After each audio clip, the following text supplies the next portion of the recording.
afternoon, and konbanwa wherever you are in the world.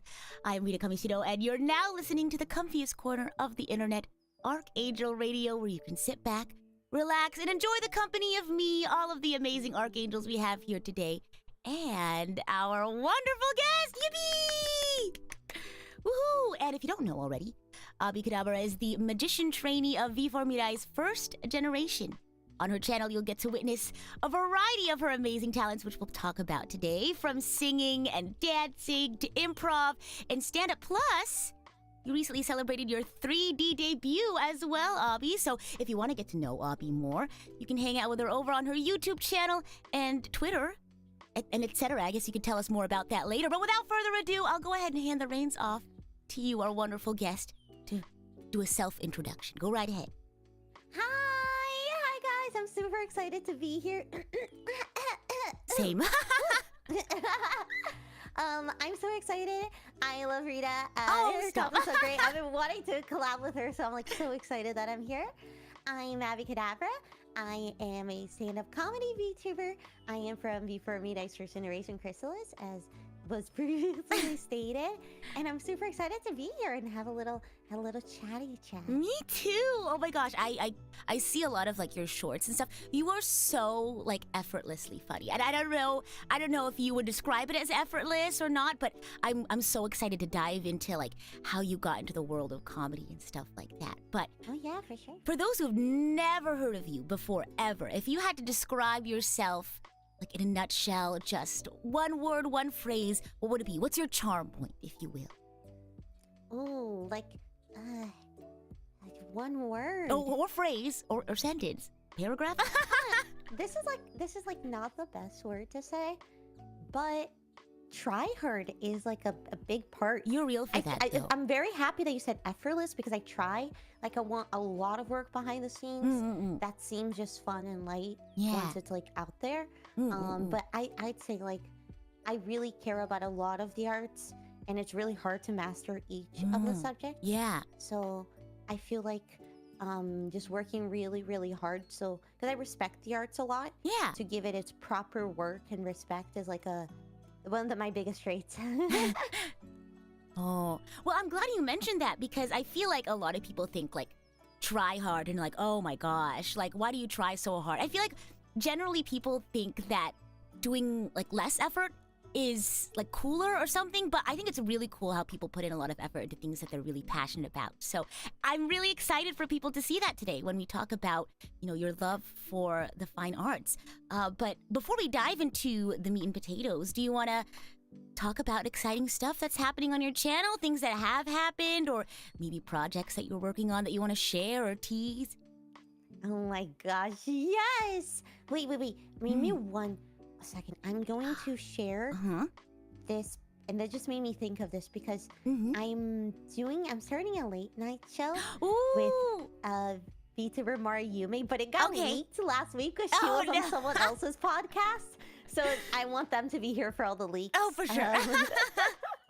What was it? Stream. Oh my gosh, we're gonna get inside news. Okay, there we go. Gotta keep a record of all the leaks, I guess. Yeah.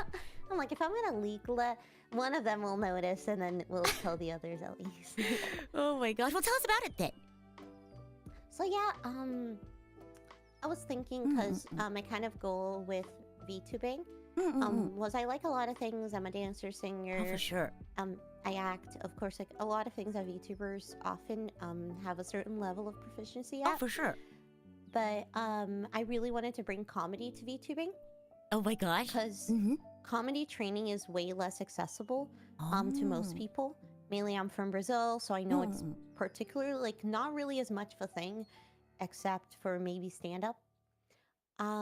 So I wanted to, first of all, I'm a young woman who does comedy, which, you know, it's a little taboo to call it out, but it is a little bit more rare, and there's a certain level of disrespect toward women being funny. Sure. But the VTubing space is incredibly funny. Like someone in your chat said, like, oh, like Rita's very funny. Like there are a lot of very comedically apt people, but there isn't like someone with a label that like doing comedy, like stand-up, improv, sketch. So I was like, it's a space that loves funny young women, which is rare, but doesn't have someone who like does formal comedy. So so that was one of my goals. And what do comedians tend to do?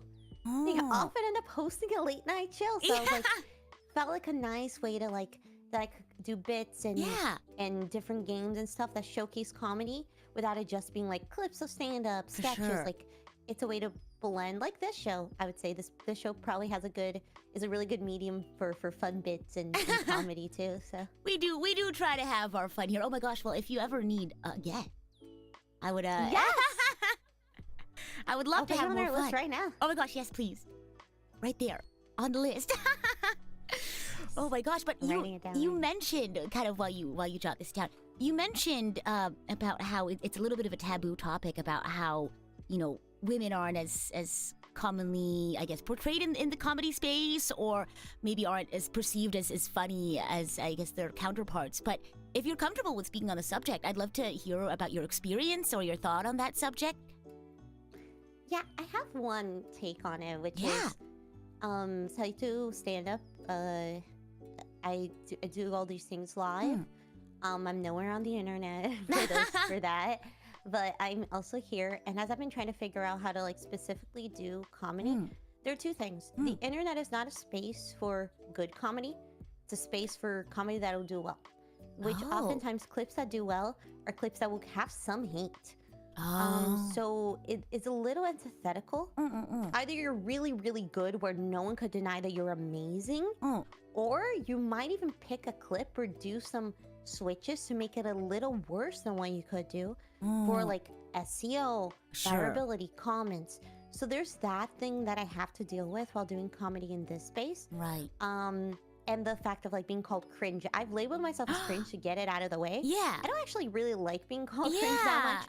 But when a woman does comedy, like you'll see when you see clips online, they'll spam cringe, kill yourself. Sorry.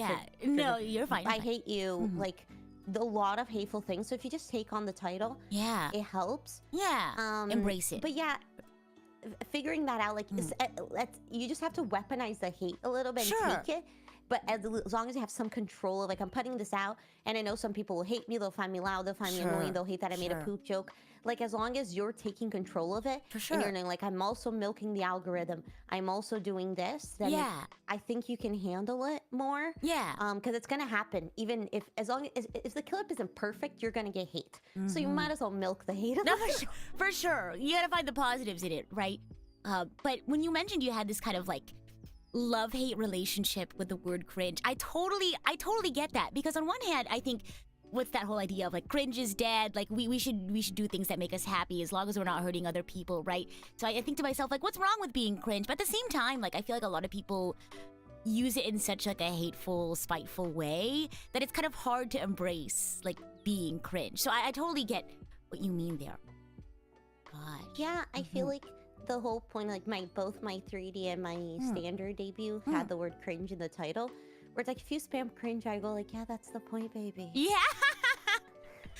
Oh my gosh, I remember like I did a TikTok where like I was trying to explain the lyrics of a song, so I sang it in there, and someone was like, oh my gosh, they were like, is like she's like trying to, like, she's probably trying to like show off or something. I'm like, this is my job. Yes, like that is the point. I'm like, I don't know what you're trying to say here, but yes, I am. Oh my gosh. People just like, it's the anonymity. People love criticizing. Also, something else is most people who are criticizing you, like, some people think I only make poop jokes because I had like one poop. There's a whole thing in my debut where I started and I like, whatever, I won't even say it again. I like pooped my pants that morning. A little bit. And then in my 3D, I have one poop joke, and then some people go like, Abby makes poop jokes, which is not true. In my live shows, I actually never make poop jokes. But I did two because they were, I think one was a very interesting story, which conveyed vulnerability. And the other one was just like a 2-second joke about coffee. But people who make those assumptions and call you cringe or try hard in a negative way, they don't know your content. They're not going to be your fans. They would never be your fans because they just don't. Like, they just like judging people, and we're earnest people who are like playful and exciting, and they're just not the vibe for them. So yeah, exactly. I also think Poof is funny, but it's not like I only make Poof jokes.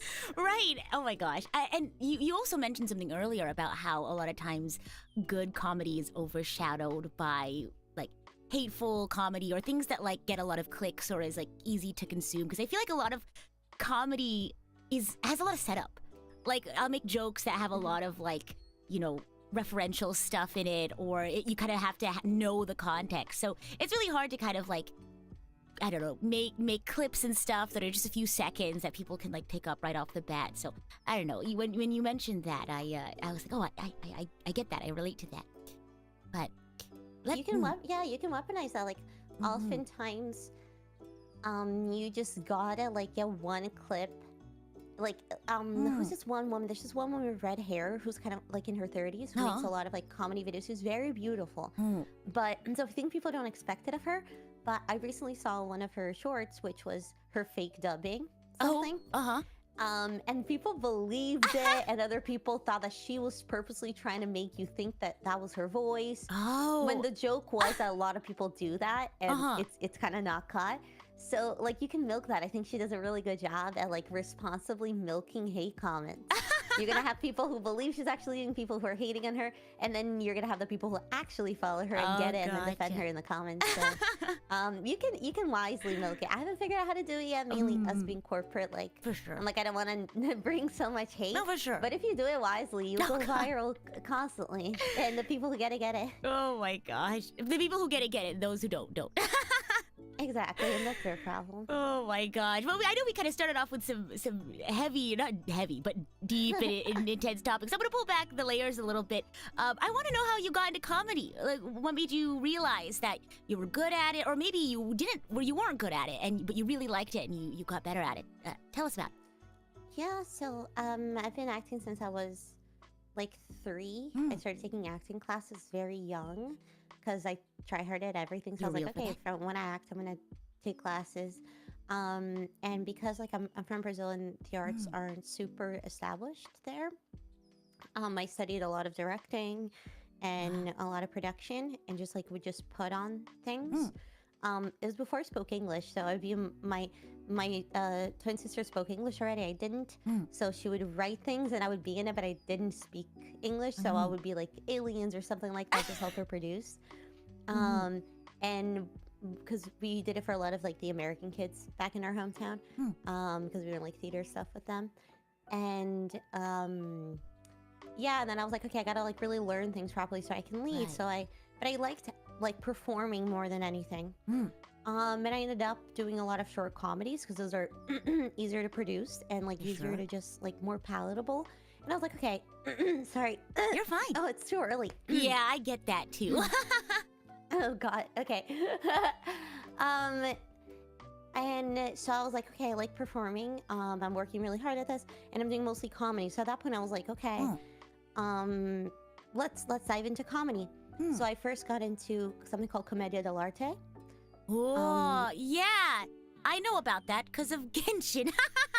Oh, damn, yo, yeah. Go ahead. Sorry, random anecdote.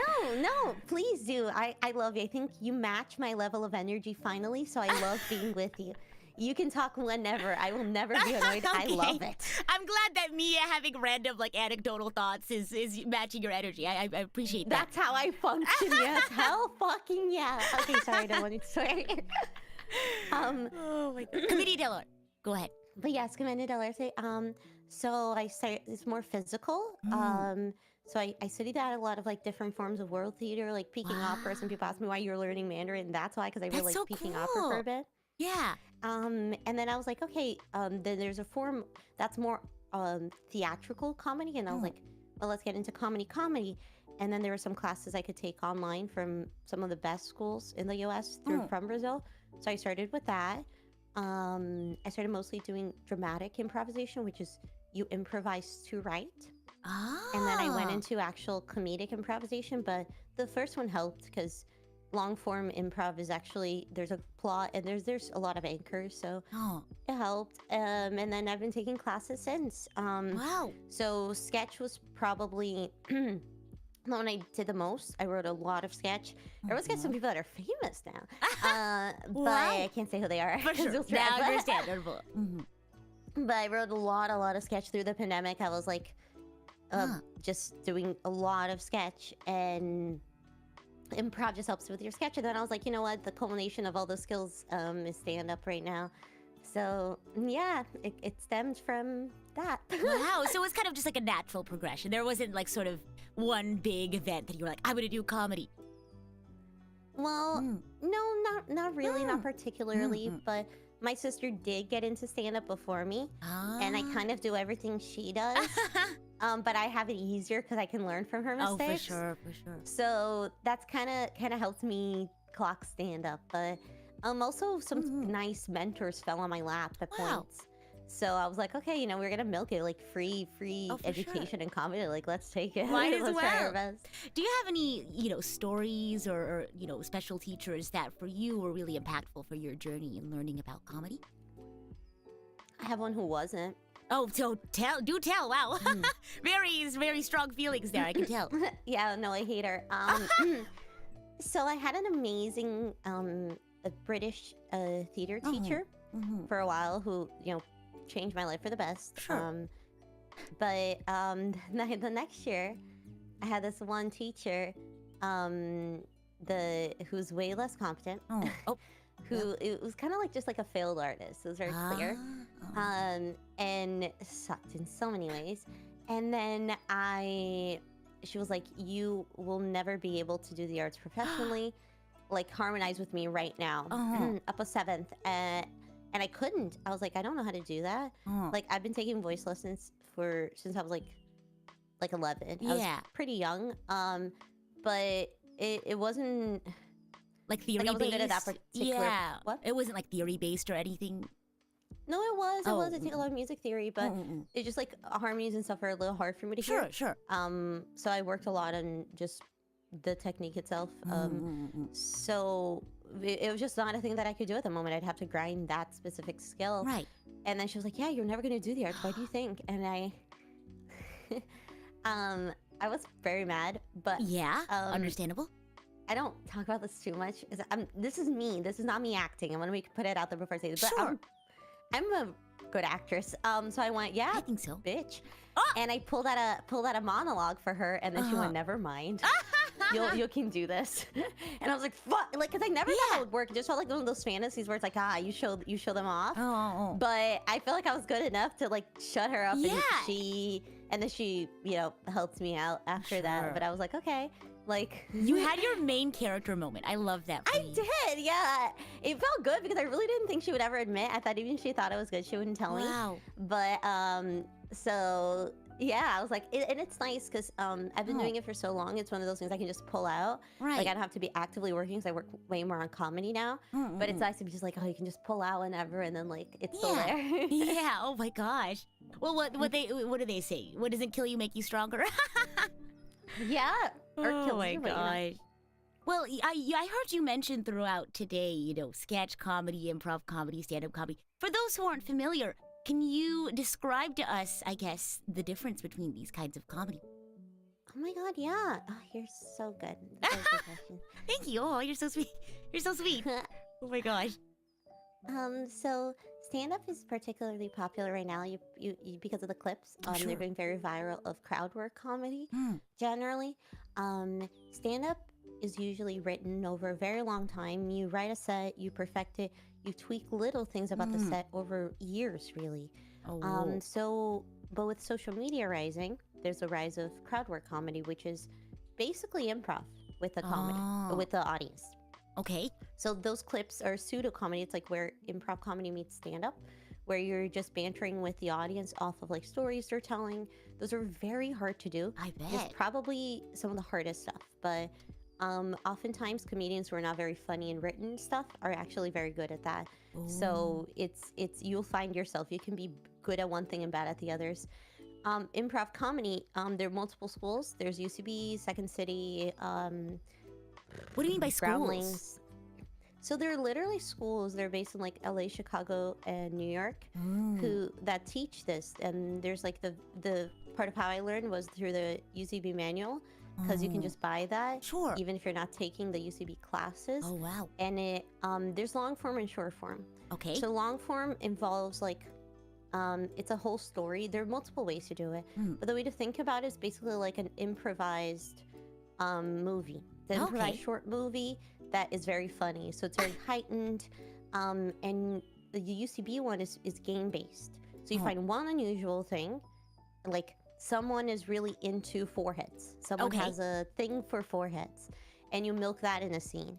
And you anchor it really in one weird thing, so it doesn't become wacky land where everything is weird. Yeah.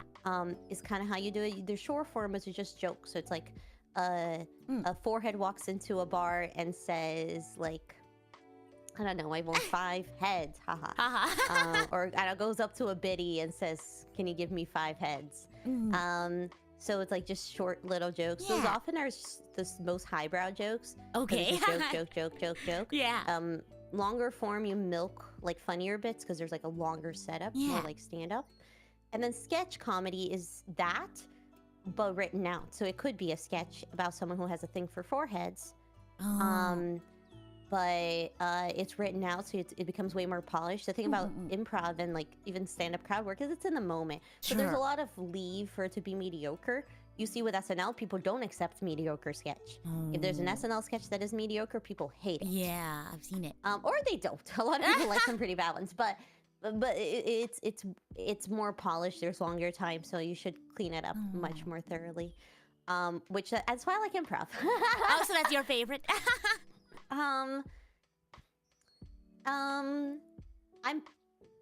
I've done stand-up for the least long. I'm probably the best at it now. Oh, interesting. Okay. But I think improv's the most fun because it's like there and it's special and then it's over, mainly if you don't film it. Oh, for sure. So it's like, if it doesn't land, it doesn't land. It doesn't matter. Oh, it's kind of like unique in the moment, and it's Like streaming. Yeah, I guess so. Oh my gosh. So you mentioned like all of these like fun different ways where either scripted or you work off of people that are in the crowd. Do you have any like funny stage moments like that you want to share? Oh my god, yeah. No think. Funny.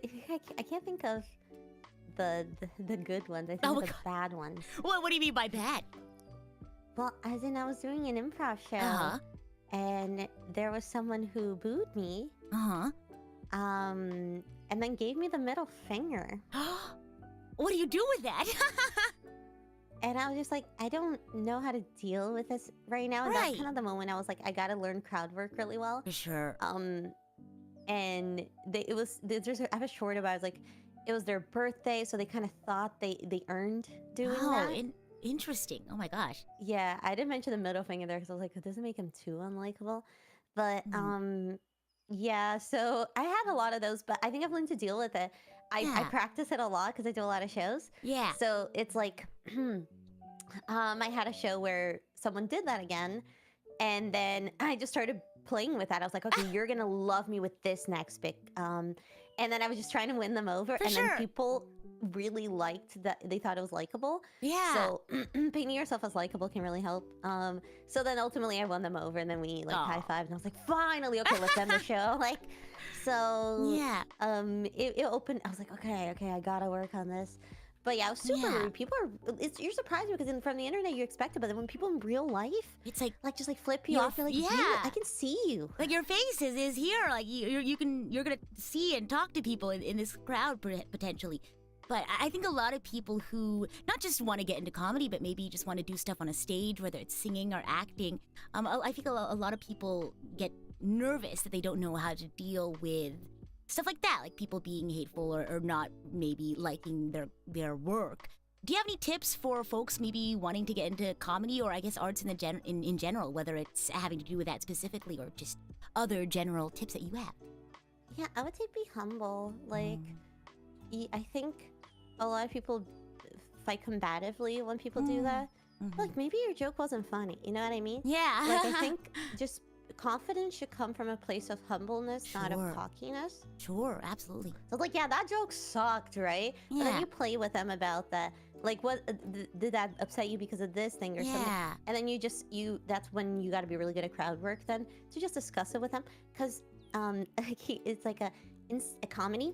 It's about building tension and releasing tension. Oh. So if someone doesn't like it, someone boos you, if people don't like you, there's tension in the room. So from then on, none of your planned jokes are gonna land. Right. There's a tension that's been established that you have to resolve before doing anything else. So as long as you're calm and humble, and you can just be like, okay, well, that some people have the crutch, the very common stand-up crutch in mics, where people will go, yep, that one didn't land, and then they cut it off of their phone wherever they're doing it, and they'll get a laugh. That's really early on comedy. If you're doing that and you've been doing comedy for a while, it's like you should call yourself out on your crutch. But when you're starting out, it's a good way. If you just call it like, yeah, well, that one wasn't good, and then you make a little comment about it, even how you wrote it or whatever, or the truth of the story. Maybe you cut out a detail that was actually funny. Then you can just get a laugh, and then you move on and you can do your other stuff. So I think humility, calling yourself out, and use a crutch until you don't have to anymore. I like that. Oh my gosh, I need to think of what's my crutch. Oh my gosh, I'm trying to analyze myself That's okay. If everyone has a crutch. I for sure have crutches. Well, for example, what about you? I was like, for sure I do.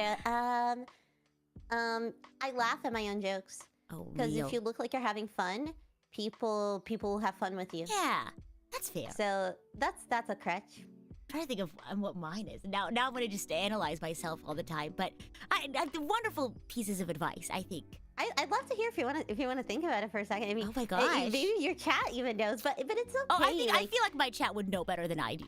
I feel like I lack a sense of general awareness. Sometimes I'll just start talking, and then I go, what did I just say? I love that. I love that. People always complain when I do that, and I'm like, but it's charming. I feel like I have clutch phrases, words that I just say all the time. Kind of almost like ums or likes and things like that. Because I say, oh my gosh, or oh my goodness, just off the top of my head without even thinking about it. It's almost like... I think it's charming. It's like a strong reaction. You feel cared for when you say that. I like it. Oh my gosh. But thank you for sharing your advice. I really like that note that you mentioned about building and releasing tension in comedy. I've never really thought about it that way. Gosh. Yeah, I didn't. I have good teachers. I'm very grateful. Oh my gosh. But yeah, I think if whatever you get into, whether it's comedy or another stage art, or even if it's not on a stage, I think just not taking yourself too seriously. I feel like you're up there to be a little jester for everyone. Have fun, be silly, don't worry too much about taking yourself so seriously. You're just there to have fun. The ideal thing is that's what I try to do, is behind the scenes you're really grinding it. Right. You don't have to be stressing about it, but you're putting in the time. I think giving yourself way more time than you think you need is important. Just I have a full day to think of just 1 5-minute bit, and probably more than that you need. And then when you're on stage, it's it doesn't matter how much work you put in.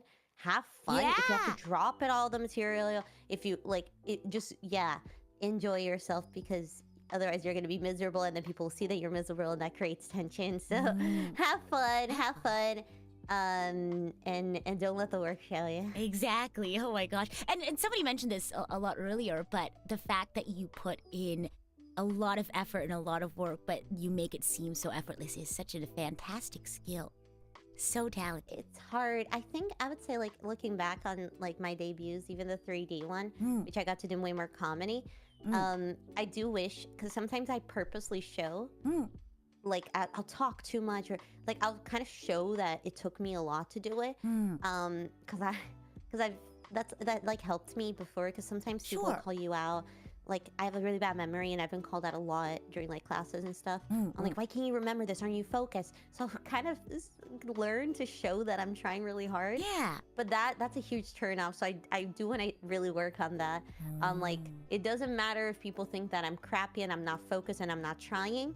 That will be better than showing that I'm working really hard. So it's a thing. It's hard. It's hard because if you don't show that you're working hard, then people think you're not trying at all.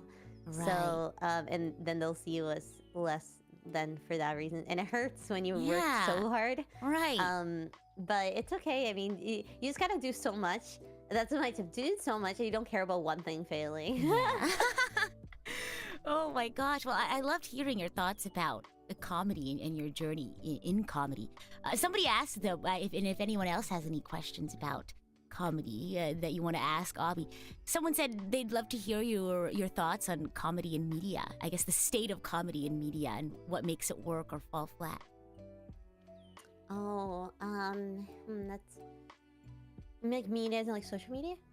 Like movies, TV, like any trends that you see, things that you think are popular, maybe things that work really well that don't really work very well. Unless you don't have any thoughts on comedy in the media, which is totally fine too. It's complicated. Like the guys who are in SNL now, like Please Don't Destroy. You see people love or hate them. They're generally really apt at what they do. I would say their comedy is they're very hardworking. They're very good at networking. So that's really why they made it. It's not because of how good they are. So it's a balance. In that case, it was like a perfect combination of people who are very good and well networked.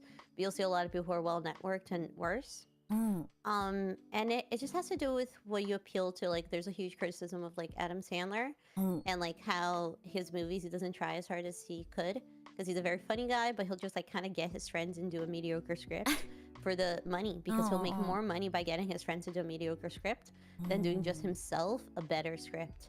So there's a lot of like mechanisms at play. There's a lot of luck, which is why like trying to make it puts a lot of pressure. You gotta have some other sources of income, which I don't. I just do performing and VTubing and school and such. So, but I suggest you always like know where your next paycheck's gonna come from, so you can like calmly do your thing, because you're only gonna make it if you have connections. So there's some really good stuff out there, there's some really bad stuff. It kind of depends on who you know. Do you ever find yourself struggling between like doing comedy that's more genuine to your sensibilities and comedy that you think will get more views or get more clicks, or, you know, because at the end of the day, like, work is work, right? And I think a lot of people call people out like, oh, you're just doing this for the money. And it's like, oh, well, I'd like to live. Like, I like to do what I do, and I want to keep doing what I love to do, right?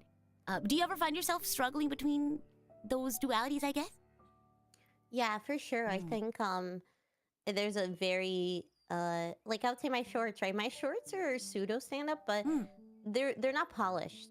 I just write them in like one sitting and then do it. So because I want to put out more shorts. So a genius short can do really well, but it's like a balance of time versus effort with social media. So that's the thing I really struggle with, because I take a very long time to polish something. So that's been hard. One thing I've been trying to do is talk about topics that are appealing. So like there's specific topics that do well in stand-up or streaming. So if you're doing things that are palatable in that way, like I do some wacky stream ideas that perform much worse. And I think what I'm trying to do is like do more conventional stream ideas. But then I get to make my jokes and do my bits there, because the stream itself is palatable. Whereas if you're doing a wacky idea with maybe unusual jokes on top, it becomes crazy land for people who are just not unaccustomed. You gotta the meta is a meta for an arbitrary reason. It's not better streams, it's just what people are accustomed to. So you gotta play into what people are used to. So otherwise they'll think you're weird. But if you play, you're mostly what they expect of a VTuber or stand-up comedian or sketch comedian, then you can make better jokes on top of that. So that's what I'm trying to do, is like the framework being palatable, and then the jokes can be where you're more, you shine, you're feeding to yourself more. And then if they don't like the jokes, it's fine, because the medium is palatable, so they won't hate you. They might not love you, but they won't hate you. I love that though. It's a nice blend of kind of doing both, so you don't like lose your heart for your comedy, I guess. That's super cool. You're very wise. I think somebody mentioned that. And of course. The try-hardiness. I love it. No, I'm keep actually doing not the most... There are a lot more theory people around me. I'm bad at articulating it, so I'm very happy you think so. Oh my gosh. Well, wisdom can come in many forms. And not, of course, for you, your wisdom doesn't just come from comedy, but you're also very talented in plenty of other fine arts, if you will. Actually, one you mentioned to me when we were getting ready for RKNGL Radio today was ballet. Tell us about ballet. What do you love about ballet? So, it's a funny story. I've been acting for a long time, and at one point I was like, I'd love to do this. I'd love to perform. And then my one teacher told me, like, yeah, that's not a career, right? You have to learn how to sing and dance. And I went, okay. So I did. I joined jazz class. Oh. And it was a very good school. It was the best school in town. And I didn't grow up rich, which a lot of people seem to think I did because I'm from Brazil and I'm here. I get, that confuses me, but I did not grow up rich. And my parents, they went out of their way to put me in that really good school. But I wanted to do more. So how it happened was very lucky. But I was doing jazz, and I struggled a lot with jazz. I'm much better now, but they watched my end of the year thing, and then one of the heads of the school, they went like, she's like good at technique. I think she'd be really good at ballet. Wow. And then they let me start taking ballet classes for the same price, so I could take both. Oh, wow. And then from then on, I could take all the ballet classes. I could be in the corps. I could be in the. I took kids ballet. I took adult ballet. I took like the specific diploma. Wow. And I would take all of those classes for like way cheaper than I should. Oh my god. So that's kind of how I was able to do that. And I worked really hard. I would take like 4 classes back to back. Wow. Oh my gosh. Because I fell behind. I started pretty early, but people start when they're like 3. And I didn't. So I was like, okay, you gotta catch up. And I liked it. It was nice to. The reward is so much more linear than it felt for me with like singing, for instance. So I was like, interesting. I get to do this test at the end of the year. My grade goes up. Like a belt almost, like in karate or something. Yeah, exactly. So what kinds of dances are? So you mentioned jazz, ballet. What kinds of dances do you know? So ballet is the one I think I was best at for a very long time. I was bad at point shoes, but other than that, I did end up competing, which was nice.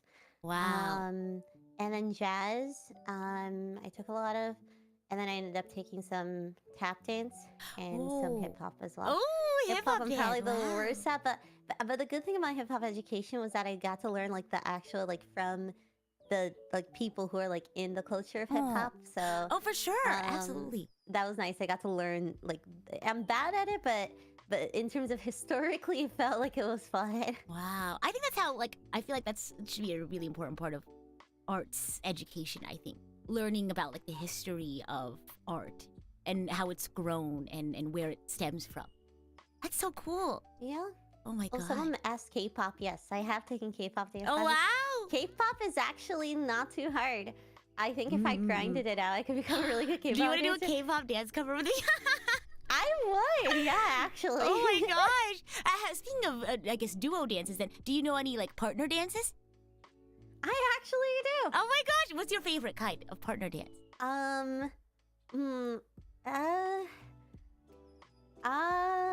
Like just like ballroom dance.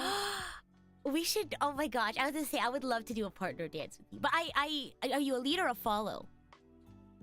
I'm not good enough to be either, but I follow. Okay, same. I'm also a follow, so I don't know how that would work.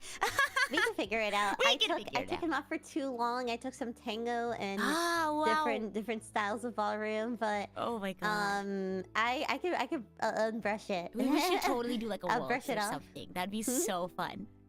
Like a waltz or something. That'd be so we fun. We could do to like a Cinderella song, like the Rodgers and Hammer song, like that. Yeah, oh my gosh, stop! Wait, you're literally my person, ago. Abby. You're literally my person. As soon as you said Rodgers and Hammers, wow. Well, okay. Wow, amazing. Oh, I love Cinderella. It's one of my favorite musicals. Oh my goodness. That's like my go-to like songs are like from that. Like, oh my gosh, 10 minutes ago. That's our waltz song now. It's in Tina Fontana. Laura oh my gosh. Because at first I was like, because I really like West Coast swing, but then as soon as you said ballroom, I was like, oh my gosh, wait, we got to do a waltz. But I'll take you up on that offer then sometime down the road. Oh my gosh, you mentioned earlier when you were telling your story about being in ballet that someone pointed out that you were really good with your technique. I kind of wanted to know a little bit about your strengths and weaknesses as a dancer. How did you go about finding them and fixing them, or I guess addressing them? Delicious question. Oh my gosh, thank you. Look, I'll say this, there's a bit with my chat that I have the flattest butt ever. Oh, But I will show you that it's not true. oh my gosh. all booties are good booties, right? Mainly my booty. Sure. That's called self-love right there, right? Exactly. Lots of self. But, oh my god. So I'm flexible. I have a thing. What's it called? Like hyper flexible. Like hyper flexible joints, or It's not joints. It's like my everything. My skin, my fingers. I don't know what it's called. My chat diagnosed me. Oh my gosh.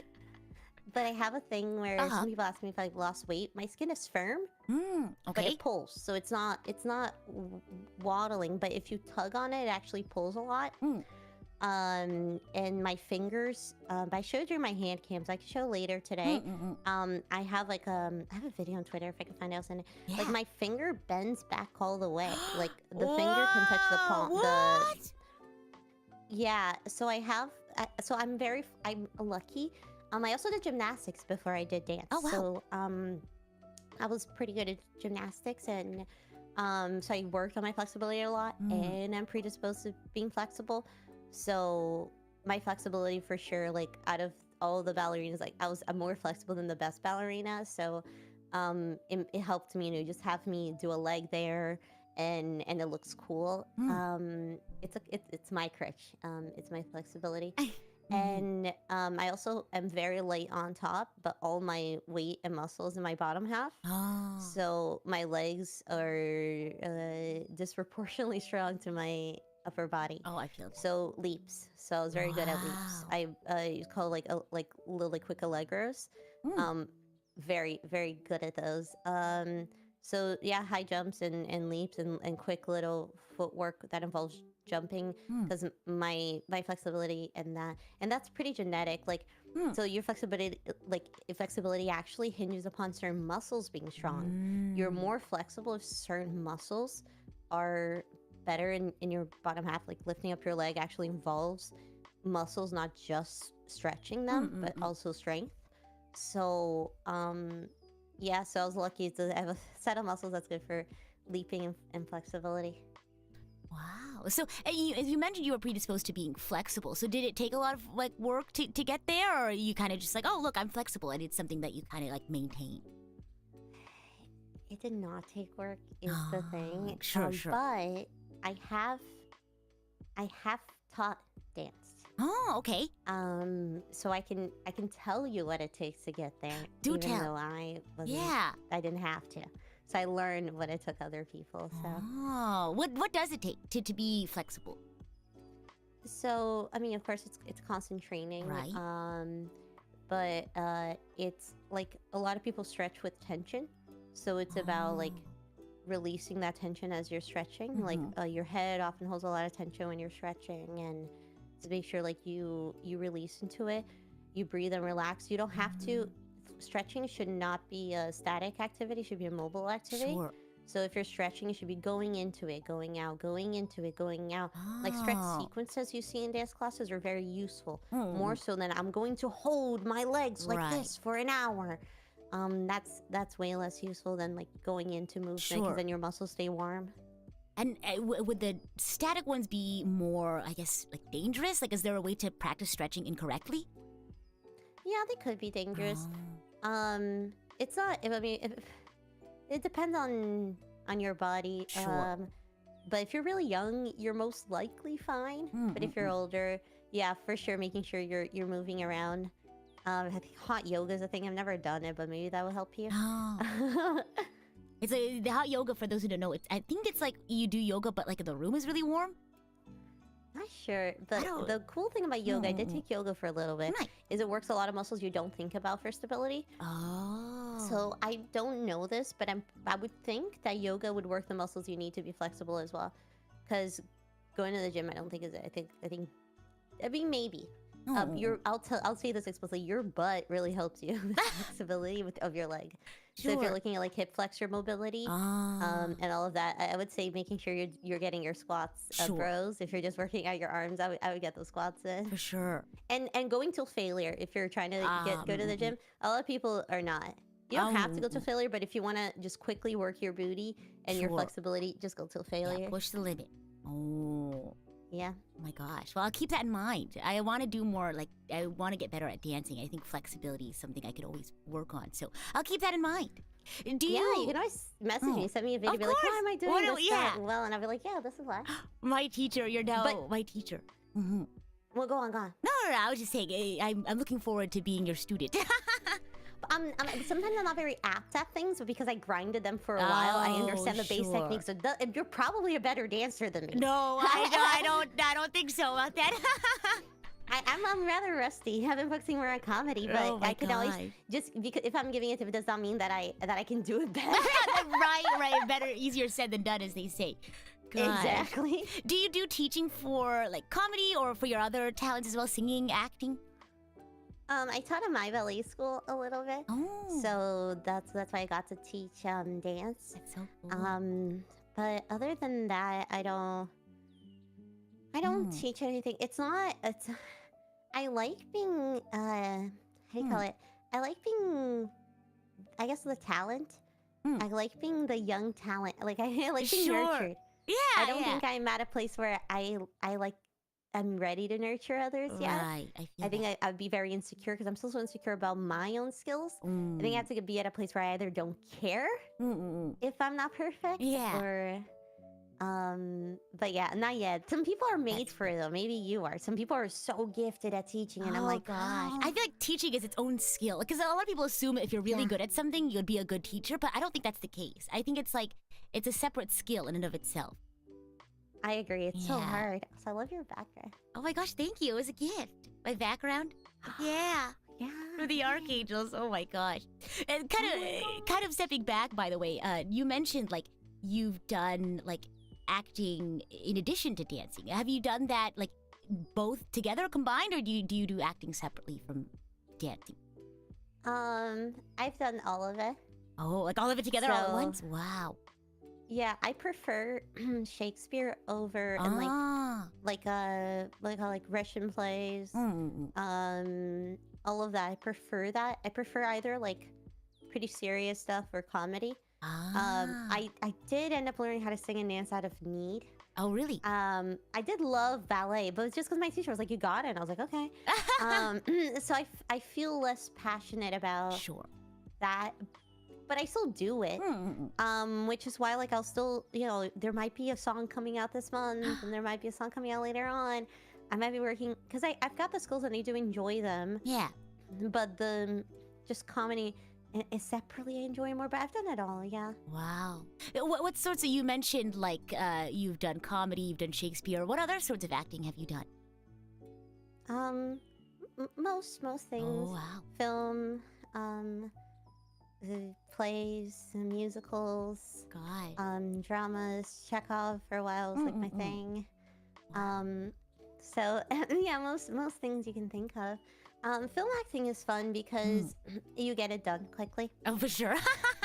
So it's like nice, but theater lets you, like, even during a run, like, what's her name from How to Get Away with Murder? I forgot her name. How to Get... Sorry. No, you're good. Take your time. She's too famous for me to... Viola Davis said during a run of a play she was doing on Broadway, she was like, at the end, I still had one moment I couldn't figure out. That's the cool thing about a theater run. Yeah. Is that you get to do it so many times. You're teaching yourself throughout, and you're fixing things, and you're perfecting. So if you want to be good at acting, I would say you should do theater because of learning. But that's something in the U.S. that's not a thing in Brazil. At least I just learned acting. Is that people perform differently when they do musicals and like plays. They're so loud and unrealistic because they're trying to show it to the back of the house.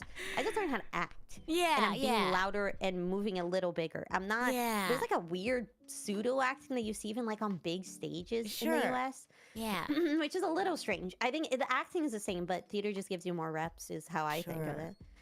I feel like anime Sorry. can. No, you're good. Take your time.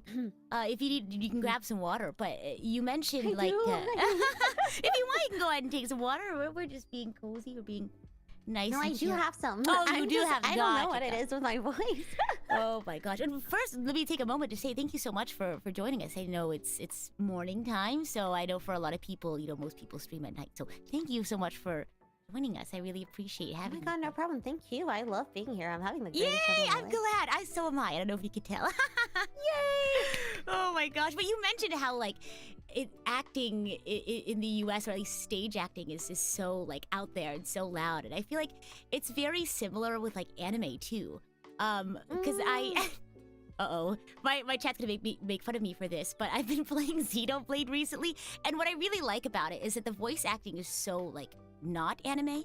I guess, like, I really like I watch a lot of dubbed anime, but I love it when dubs feel more grounded. And I feel like a lot more dubs are being like that, where they focus less on enunciation and being clear, but focus being on more realistic and things like that. So I love productions where maybe they are cartoons or animated or they're anime adjacent, but they don't focus too much on, I guess, sort of that not overacting, I guess, or acting out. I don't know, however you phrased it earlier, but reminded me of that. I think that there's like oh my gosh. It's like my journey. I feel like a subplot going on here. The B story is me and my throat. But yeah, I kind of sometimes admire like like overly heightened, goofy things. Oh, for sure. So there's a charm to it. It just like knowing how to do more than that. I think a lot of people know how to do a voice that sounds anime, and then they start. Like, yes, it could be great fun. You're interested in voice acting, yes. Yeah. But you know that that's not what that is, right? I think a lot of times people mix up being able to do a voice with acting. Right. And I'm like, I just ask that you have the respect enough for acting to know that you now gotta study it. Yeah. It'd be interesting, it's fun, but most, I'd say, anime dubs are also really good actors, so they're making it a conscious choice. For sure. As long as you're doing it consciously and like intentionally, it's not belittling the art form. I'm sorry, I'm so like stuck up about it. No, please, by all means, speak your truth. Yeah. Sasageya. Oh, I don't know why I said that, but that felt like no, it captured the energy perfectly. Maybe like translation-wise, it wasn't the perfect. I think it captured the spirit of it perfectly. Yes.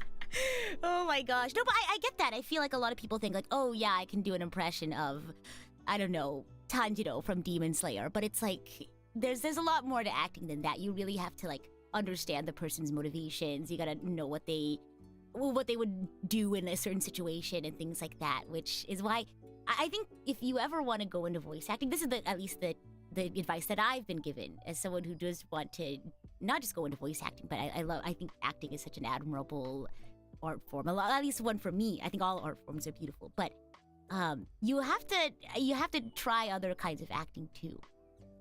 Whether it's like stage acting, just reading monologues and stuff. I think a lot of people who want to get into voice acting are just fans of anime. Which you can be a fan of anime, I think, but I think you have to have that, like you mentioned, that appreciation for the art form itself. Yeah, I think it doesn't take a lot. I think it's just knowing that you have to, like, and then just trying your best there. I think is all really it takes. It's just your role will just stand out more, and then you'll be more likely to succeed. The thing about anime voiceover acting, though, because I really wanted to do it, is you gotta get in. Once you get in, you're in. Yeah, people know you. Yeah. Because like they'll be like, oh, okay, I know someone off the top of my head. Like, let me send them like the sides or whatever. So networking. Yeah. Exactly, networking. So at some point, we should both do the thing. Do the see us in an anime together one day? Go. Let's do it. Oh my gosh, well, we've mentioned networking a couple of times today. How do you feel that you are in terms of networking? Are you good at networking? Is it tough for you? Tell me about it. So I have 0 social skills. Real, relatable content. Yeah, like I really don't. Like I'm loud, so people think they expect me to be outgoing, but I don't like talking. Like, here's an example. I'll be playing Valorant with like some friends, and I will mute my mic. I don't want to talk like the whole time. Oh, sure. So it's hard because when I have friends, you know, who might have connections, and I'm like, I don't want them to feel like I'm taking advantage of them. Because I'm so bad at interacting them consistently. I just don't handle social interaction frequently well. Yeah. So it's hard. There's a way to do it. Yeah. Like I reached out to like someone who watched one of my shows, and they do interviews of like this TV show, and I was like, hey, you know, I'm an anime girl who does stand up. Like, maybe you wanna. Yeah. So I try my best because I'm aware that I really suck at it.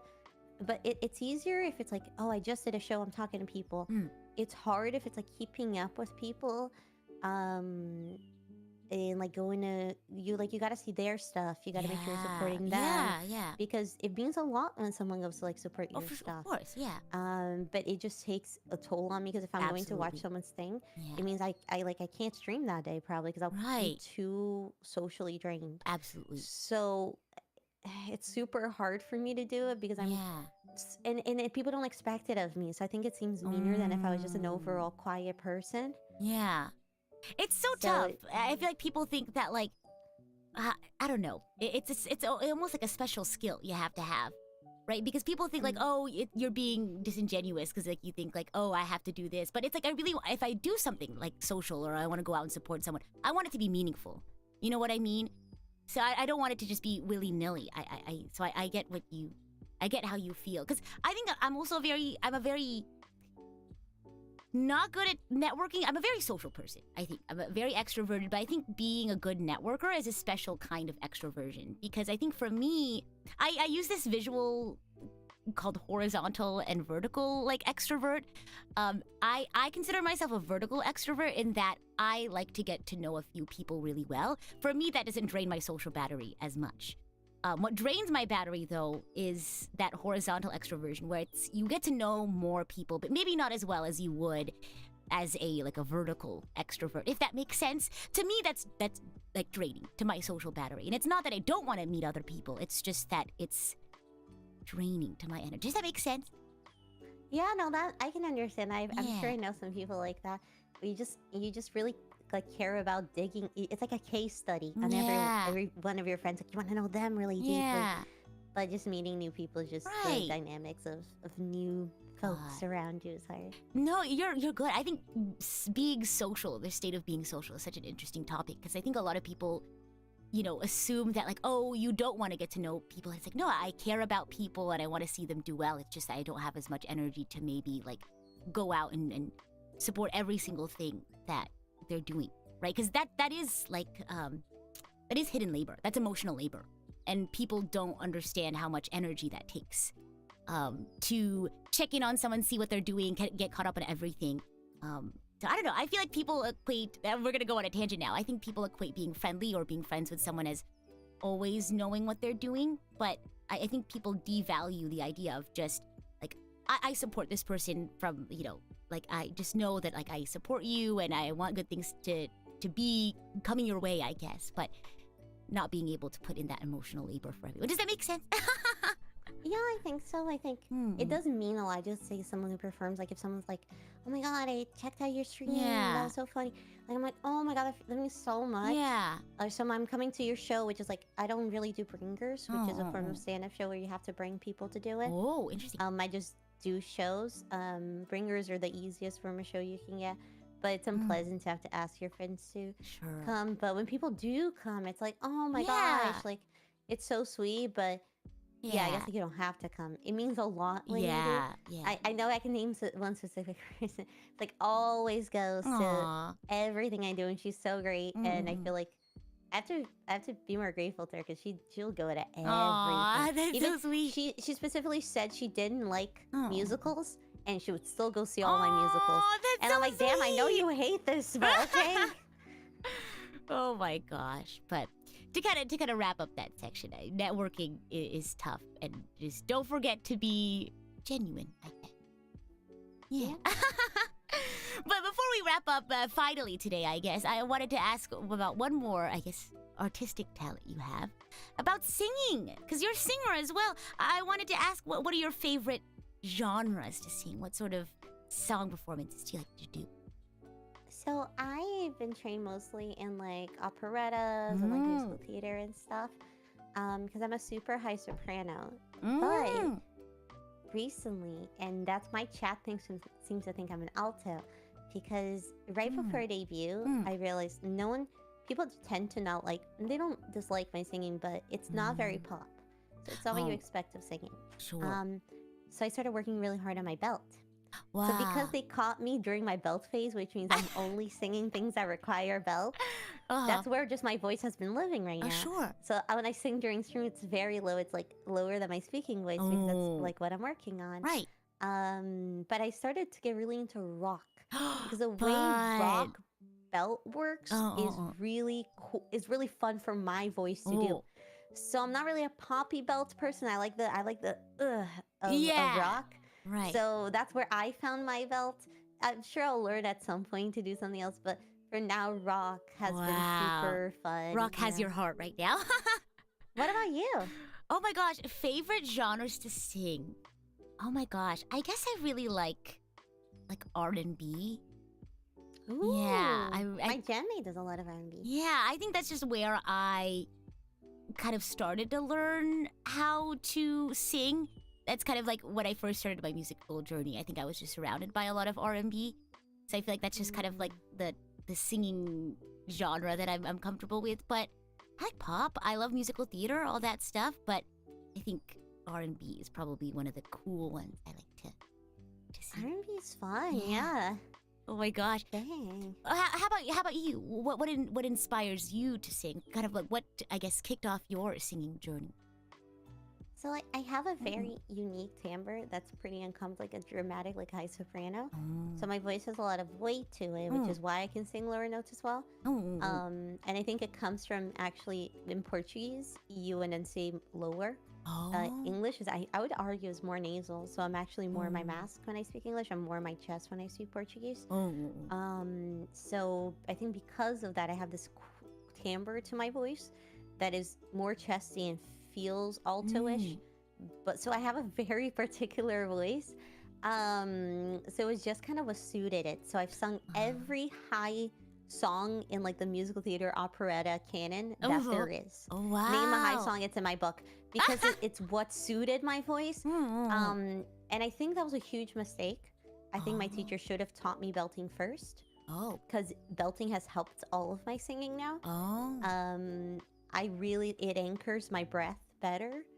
So I think I've had a lot of misguided teachers, and I have a lot of stage fright as well. So they've had to deal with me even being nervous during lessons, which is really hard. If your voice is shaking, they can't really teach you breath because you're literally just shaking. But I started using medication for stage fright. So nice. I now it's very chill. It just lowers your heart rate. Gotcha.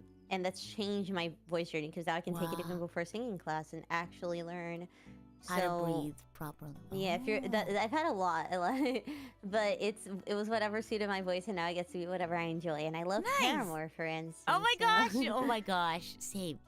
Oh my goodness. So you talked about things that you've worked through as a singer. Do you have any current goals as a singer, whether it's your technique that you want to improve, or I guess projects that you want to work on? Yeah, so we are going to have a live concert in Anime, Los Angeles. January 6th. So go check that out, guys. So if you're there in person, do come check it out. So I've been working a lot on that. I've been singing a lot for that.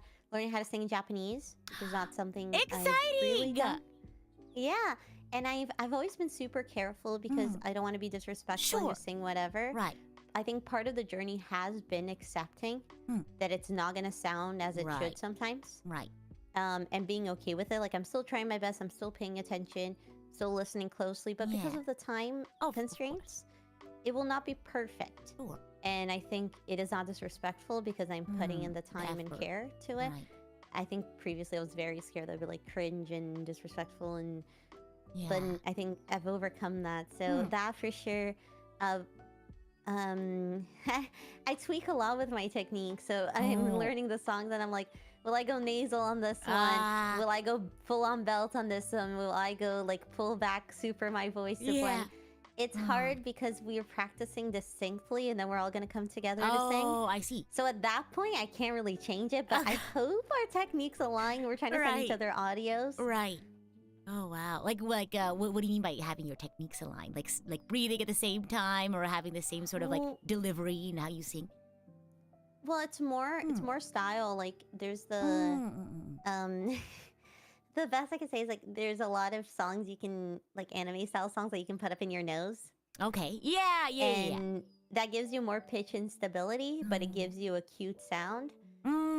So if I'm doing that, my pitch is wavering more around the note. So if we're all doing it, it's fine because it all has that cutesy, vibrato-y vibe. But if some people are doing it full on chest singing and I'm doing that, then it sounds like I'm pitch unstable. Right. And so it's just matching the style. Belts. I like loud, like rocky belts. But if I'm doing that and the person next to me is doing a much softer belt, it sounds like I'm super try-harding and being annoying. But so we're just trying to like make sure we're all on the same page about style. Oh my gosh. Well, that's super exciting though too. For those who are interested in attending the show, how can they find more information about it? Oh my god, yeah, you can just Google Anime Los Angeles. It is free if you have tickets for the con. So it'll be on the Saturday. So if you're there on Saturday for Anime Los Angeles, you may go see the show. It'll be super fun. It's a lot more live than I think a lot of those concerts usually are. Wow. So, as in it's live. So, there will be a lot of, but we're working super hard. We're going like our whole idol training arc to perform. Oh my gosh. It will seem seamless, like it's but it's a lot of work to get there. And I have your vocals pitch corrected. So we're trying really hard, and even if you can't make out, stay tuned for possible ways to maybe check out clips of it. That might be a thing, I think. Yeah, and someone needs to go to hold like a sign for Abby for me. Yes! So one of you guys has to, at least one of you guys. Light sticks. Somebody's gonna go and wave a light stick in my honor, okay? At least one of you guys. My color is green. There you go. Someone bring a green light stick. I can't be there, so. Oh my gosh. Well, that is so super exciting. Do you have any other, like, I guess, project goals, I guess, individually that you're hoping to do on your channel? Yeah, so I'm working really hard on stand-up and figuring out how to bring that to the medium of YouTubing. So you'll see throughout the next year is my goal for my 1 year of YouTubing to ultimately figure it out. Yeah. I do have, and this is the first time I'm announcing this, so oh my gosh. translators, if you're here, it's not a big deal. But I do have a sketch coming out soon, a special Christmas sketch. So I'm working on that. I'm not done writing it yet, but should be fun. I'm trying to brush away the cobwebs in my sketch comedy. And there might be some music as well. So I'd stay tuned. There's some cool stuff coming this month, and then next year you'll probably start seeing more of my actual stand-up clips. Oh my god! It's hard to figure out how to do it. I'll explain to you later. It's super complicated. I also have to write very new material. Oh wow! Abby's are all original first-time materials that I can't do. I can't polish because I can't do it anywhere else.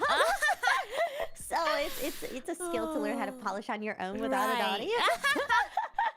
So we'll get there. Oh my god! If you need an audience, you can. I think I'm a very sympathetic audience. I will laugh and holler and do all that. Honestly, yeah. I might just have to do it for my VTuber friends. Yay! Private screening. Yeah. Oh my gosh! Well, I look forward to that, and of course, I'm sure lots of people are too. So don't forget to hit that subscribe button. Check out Avi's channel and all that wonderful stuff. Yay! Where can we find you? YouTube, Twitter? Are you anywhere else? No, I think that's it. Oh my we do have an Instagram, but I never use it. I don't know my There's login. always I have a TikTok too. There's always that one platform, Reddit, that you never use. Reddit? Ooh, I like Reddit I like for me. Reddit. It's so bad. Like I have like my array of social medias that I had set up, and I never use Reddit. It's so bad. It's there, it exists, but I never use. I never got used to it. Yeah. I never post, but I do scroll on Reddit. I used to be such a 9-gagger. I would run out of memes. I would have seen all of them. You had to move on because you've reached the pinnacle of it. There's nowhere else for you to go. That's why I would read. I'd be done with 9. I'm like, okay, let's read a book today. I never did. I'm a Zoomer, but I didn't do social media. I didn't have friends. So I would just read and go on 9. Oh my gosh, that is so funny. You are so funny. Oh my goodness. And if you want to have a lot of laughs, that's another reason why you should go check out Abby's channel. It's been an absolute pleasure having you today, Abby. I hope we have some more fun times in the future. I do too. I'm so relieved that you like me because we've known of each other for a little bit. Yeah. And I was like, I just like really wanted you to like me. And I feel like today we got along super well. I so I'm like, so yes. Too. Oh my gosh. I'm so glad you had lots of fun. And yeah, I think you're a wonderful person. You're super fun to hang out with. And I hope we get to hang out some more in the future. Same! Oh my gosh! Guys, if you're here, Alps later, so make sure you like and subscribe. And I hit the bell button so I get your notifications, so you guys should as well. Oh my gosh. I'm still thinking about how I was like, oh my gosh, I think it'd be so great if we did like a dance cover in the future. Totally. Yes, I'm super down. Because like imagine I'm like on that dance VTuber waltz. Like, hello. That's super cool.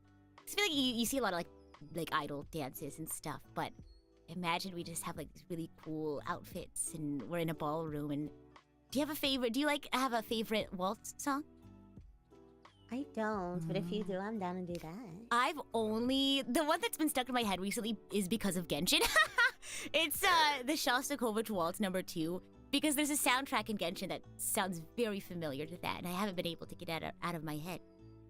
Well, send it to me. I love what's a common practice period music. Oh yeah, I'd love to. What's actually really cool though is there's actually a lot of like anime music that's really fit for partner dancing. Like I have a personal playlist for like anime songs you can swing dance to.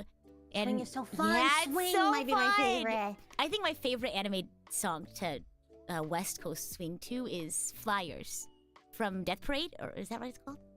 The oh, yeah. That was such a bad rendition of Flyers, but for the I think it was flawless. Oh, thank you. Oh my gosh. I'm glad I could capture the spirit of the song. Oh my gosh. But I think we've covered all of the topics I wanted to ask you today. So, Archangels, anyone out there who has any questions or further questions for Abby, you're more than welcome to ask away while we start wrapping up and read some super chats before we go. I think we have one question here. Someone asks, do you have a favorite anime song? It is Sweet Victory from SpongeBob. Yeah. I don't know if you know, I'm in love with SpongeBob, like in a non-say-so way. I've never heard of that before. I've People heard. get shocked. What do you? They're What like, do you? You're into him sexually, and I'm like, yes. Oh, that is certainly a unique response to that question that I've never heard of before. Oh my gosh. Yeah, I was like, I've heard a lot of people be like, oh yeah, I'm really into SpongeBob. Like, great. And then you said in a non-say-so way, but you learn something new every day, I guess. Yeah, I grew up. I had like a human-sized SpongeBob doll. I just got a small one as well. Oh. I'm in love with. Yeah, I just think he's class. He's such a tryhard. It's SpongeBob is your Oshi. Yeah, he's a short king. Oh, who's very passionate, Yeah. quirky, like. Perfect. Honestly, you're valid. I am assuming you relate to him in that he's a try-hard, works really hard. He's even cringier than me, and I think that's where the charm is. Oh my gosh! Like I want people who are cringier than me, so I feel chill. I want to be the chill one. That's your what you think his charm point is. Yes. Oh my gosh! Do you have any other SpongeBob merch? Do I have any other SpongeBob merch? Yeah, like is it just the big plushie? Mariume, the VTuber, you guys gave me a pin actually. Oh, cute! She mailed me a pin. She went to a convention. Yeah, it was very sweet. Oh my gosh! I have. What other stuff do I have like here? I actually went into a SpongeBob room. So like these stickers that look like windows and a SpongeBob mouse pad and decorate the whole room. But I was waiting for my own birthday merch. So I could decorate around that. So whenever that arrives. Oh my gosh. That is so fun. I have SpongeBob sheets. I have SpongeBob sheets. I sleep with SpongeBob sheets. Oh my gosh. That's so fun. At first I was like, but I like how, I like how you're so like passionate about. Is it the show or just SpongeBob? No, it's him, yeah. Oh, you don't like Squidward or like Mr. Krabs? No, I like the show. Oh, the show's fine. Gotcha. But the show is fine, she says. But you're absolutely cuckoo for Cocoa Puffs for SpongeBob. Exactly. Oh my gosh. Older stuff, of course, by the way. Oh, chat. sure, Of course, the older stuff. I get that. I'm not really a huge fan of like newer SpongeBob. Yeah. Yeah. Do you want to talk about that? You seem to be a little passionate about that. Well, actually, in Brazil, I only got the first season growing up. Oh wow. Because they wouldn't air. I did some episodes of the second season, so I really just watched like the first season a million times. Recently, I started getting into 2 and 3. Do you have a favorite episode? Pizza delivery. Oh, Krusty Krab pizza is the pizza. The pizza for you. Yeah. Oh my gosh. Wait, I'm so glad that you mentioned that you like SpongeBob because now I can talk to somebody about this. Have you ever heard of SpongeBob DocuPants? Yes, the documentary. Yeah! It's so good. It's for those who don't know, it's like they take SpongeBob episodes and they deliver them as if they were documentaries. There's one actress there that's so bad. It's so funny. Because I love it when like they know, like, I don't know, what are your favorite? Because there's like different actors, right, who give like I guess their experiences and they talk through it. They're kind of like witnesses or whatever. Do you prefer the ones who like take it really, really seriously and they're trying to convince people that this is like an actual documentary, or the people who are like, we're gonna let you in on the joke, like through their acting? Does that make sense? No, I like the committed ones. Same. I think the premise is Same. funny. I think you have to commit to the bit. I agree. In that, you just gotta. Have you seen? Do you play League of Legends at all? I don't. But continue in a way that I can understand, I guess. There's a League of Legends mockumentary called Players. That was on, I forgot which network it was, but it was also amazing. And just like just the SpongeBob mockumentary as well. Like, it's so underrated. It should have been a humongous hit. It's funny even if you didn't play League. Just if you're in the gaming sphere at all, if you like competitive esports at all, it's so funny. If you play League, there's so many Easter eggs, but it's still so funny. It is so funny. It's like, I think my favorite show. League of Legends, it's a mockumentary? It's a mockumentary about League of Legends. It's like this fake pro team. Is it called Players? Yeah. Oh my gosh. Okay, I'll check it out. I love documentaries, but I also love mockumentaries. They're really fun. I love mockumentaries. It's such a good medium. Oh my gosh. Okay, I'll check that out, even though I don't play League of Legends. Oh my god. You should though, at some point. Oh my gosh, I totally forgot. I need to open up my super chat reader. I just got so distracted. We're having so much fun. Here we go. Yay! Yippee! Let's see. Demon Warrior, thank you so much for the dono. Demon Warrior says, buying a ticket for Rita so she can get a seat at Avi's next Comedy Central special. Oh my gosh. Oh my, that's you. I'm not gonna lie, that is one of the things on my list. Really? So that's like 5 years. Oh my gosh. Yeah. Tell us about it. Yeah, tell. There's smaller ones before. So. I see. Oh my gosh. I also, oh my gosh, if I could get a ticket to your ALA show, you'd see me front row. I'd have like the light sticks in both hands, have like a cute fit, and I'll be screaming so loud. Yeah. But since I can't do that, you guys gotta go do that for me, okay? At least 2 light sticks, 1 in each hand. Oh my god. Or 5 if you could be like what's it called? I forgot his name from One Piece. Ah, Zoro. And have one in your mouth. Yeah. Or you could have like multiple in one hand. I've seen people do that. I don't know how you do that for like multiple hours though. Oh my gosh. And big hands. Yeah, I guess so. And Danilo, thank you so much for the super chat. Danilo says, thank you for today, Abby. As well. And would you like... Yeah, go ahead. Abraços do Brasil. Hugs from Brazil. Oh, thank you. Yeah. Oh my gosh. Oh my gosh. I hope you all had as much fun as I did today. I love getting to know folks. Yay, yippee. Oh my gosh. Nice and cozy. What do you have coming up this week? This week, I do have my morning show at 1. Oh, there you go. It should be pretty simple. Today, last week I did a more fun one where I interviewed Guzalo, my child. But this week coming up, we've been doing the sketch should be coming out this week. So, yay! Okay, awesome. Yeah. The Christmas one you were talking about, or the holiday one, right? Yeah, we have an advent calendar for V4Mirai's, so every day something will be coming out. So spoiler alert, I don't know if I'm allowed to say this, but you know. Well, we don't know what day it's going to come out. Yeah, it's going to be one of the days. Oh my gosh. One of the days. So check it out. What's today's? Do we know? Is it a secret still? Actually don't know. Manager doesn't tell me. Okay, but it's coming out. There's So one coming out today, though. There is. You have to check it out then. Oh my gosh. But we know it's not from you since you don't know. It could be. Oh my gosh. Surprise! Your Thingamabop is coming out. Oh Maybe. my gosh. Justin, thank you so much for the gifted membership. Very much appreciated. Oh my gosh. That's so fun though. A little like Christmas calendar or something fun to come out. Oh my gosh. That's so exciting. Also, what's crazy is 2023 is almost over. Isn't that ridiculous? It is ridiculous. I was actually thinking about that. That's actually pathetic and pisses me off. Do you have any goals for 2024 or any goals that you accomplished in 2023 that you're proud of? Well, I am excited that I've become an idol. So gosh, that's exciting. been a fun journey. Yeah. Wait, what's your favorite part of that journey so far? Favorite part of the journey is when things started falling into place. I think this month I now like understand, because I've always been a fan, but I've never done it. So finally understand what it's like to do it. I think I had some misconceptions about it. I think now I like finally get the how to like be a anime girl on the internet. Yeah, and woohoo! I think now I get to just like I get to focus my energy more on accomplishing things rather than just the anxiety of like why is something not clicking? Right.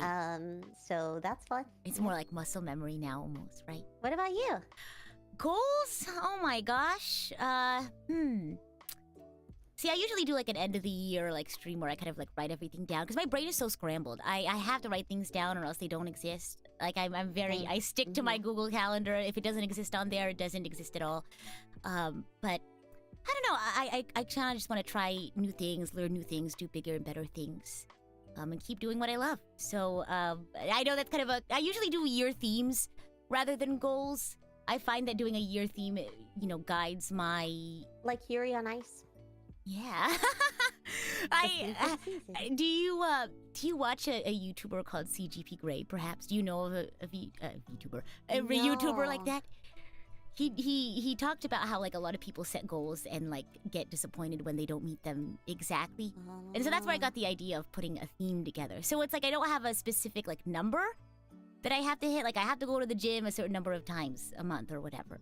And then if I hit it, then I get excited. But if I don't hit that goal, it's disappointing. Rather, a theme kind of like, kind of narrows down my choices when I have to make a choice, if that makes sense. So. Yeah, I agree. That's kind of, I have, my whole life, I do that. I have tiers of priorities. So unless you are in one of those tiers, yeah, that's how like I deal with my time. So yeah, I have life tiers. So yeah, it's similar. Yeah, I'm excited though for like stupid little goals, like trying knitting months. Yeah, trying to build a miniature house, like goofy little things that they just give you time. Yeah, and I feel like we going into the new year, I think we should have more focus on those. I think a lot of people think of goals and they only think of the big things, but I think we should all celebrate the fun little things that give our life meaning. For sure. Yeah. You don't have little silly little delusions that keep you going. I don't know how you make it by, right? Looking forward to starting a new anime with like friends or starting a new game, things like that. Lots of fun little stuff to look forward to. Exactly, like you gotta live a little. Yeah. Don't always have to be, working or trying to be productive. Sometimes you just gotta, a goofy thing you enjoyed will then lead to an opportunity because like once I had a Lego phase and then there's a Lego competition. Like you never know, like sometimes just doing things that are fun for you will actually lead to the biggest breaks. Yeah, you never know. I mean, I just followed my heart and went through with my regular path and now here I am having fun with Abby at RKNGL Radio. You never know where life will take. Exactly. I only aspire to be a fan. I never aspired to do it. And then I was like, wait, let's try this. And then all the other skills I had, Oh my gosh. Well, wherever your 2024 takes you or the rest of 2023, I hope that it's filled with a lot more success and fun and happiness. And I look forward to seeing all the wonderful things you'll do for the rest of the year and many more. Oh my gosh. But let me do one last thank you very much for joining us today for RKNGL Radio. If you want to share with everyone, maybe for those who hopped in a little bit like in the middle or towards the end, anything else you want to share before we say goodbye for the day? No, I'm so grateful. You guys have a great mama Oshi. Aww. And I hope to see you all around. Alrighty. Well, thank you all so much. I hope you had a wonderful time, and we'll see you all whenever we see you. Bye! Yeah, bye!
Hey guys, friendly reminder, if you haven't yet, don't forget to pre-save my upcoming pre-release single for my EP. It's coming out, as you can see on the schedule, on the 8th. Pre-saving really helps build up hype, so don't forget to do that. Yeah, thanks for stopping by, and I hope you have a wonderful rest of your day. Bye!